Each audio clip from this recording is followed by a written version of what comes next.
everything. But like, what do you like? Do you have a recorder or something like that? Do you jump down and like record a riff or something like that? Well, it depends. Some songs kind of just happen while I'm just like fiddling around, right? They just happen. Sometimes I could be driving, and I'll get an idea in my head, and I have a bunch of those recordings in my phone where I'm just going, I'm doing that, you know. But when I hear it, I'm like, oh right, I hear like the full song in my head. Like I hear the guitars, I hear the drums, I hear everything, you know, to the T. And then at that point, it's just my job to like actually like bring it to life, you know, to sound as close as possible to that, you know. So that's kind of my process.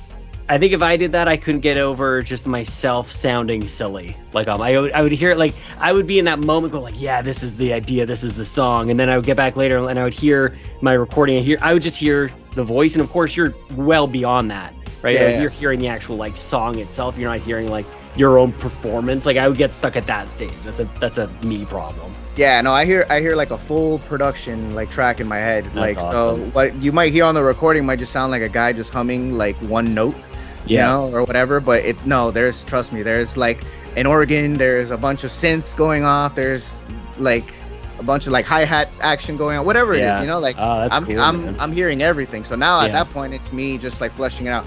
But then in most cases I'll come up with one riff, and then that one riff will turn into a song. You know? Nice, man. And it's usually just fiddling around. And you're putting that where? Like you're putting it on Bandcamp and YouTube and whatever? Yeah, Bandcamp, Spotify. It's on all the streaming platforms. Putting them up on YouTube. I have a plan for this album, how I'm going to release it. It's going to be a little interesting. I'm not going to release the whole album on Spotify. I'm actually going to like slow drip it pretty much. Release one track per month. Yeah.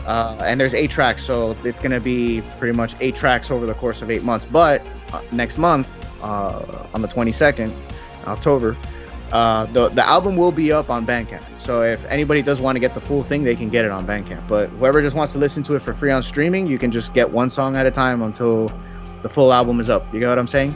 Yeah. So cool. Do you play live at all? Like, what's the music scene like? I'm sure there's just actually more than one music scene in Miami.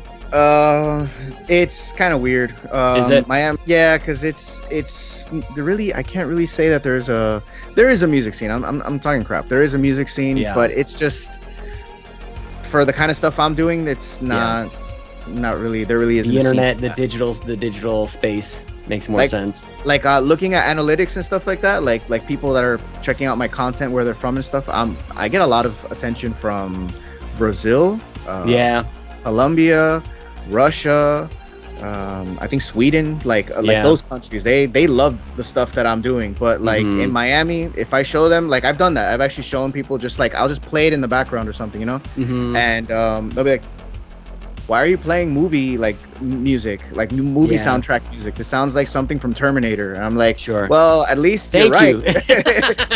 That's really nice of you, you know. Like, but I guess the impression that like hearing a song normally does to like let's say if you hear a Queens of the Stone Age song or something like that, or whatever, or a new Metallica song, that has an impact. When I show them what I make, to them it's like, it's very cinematic, so it doesn't have that same impact. It almost feels like it's not in that department of type of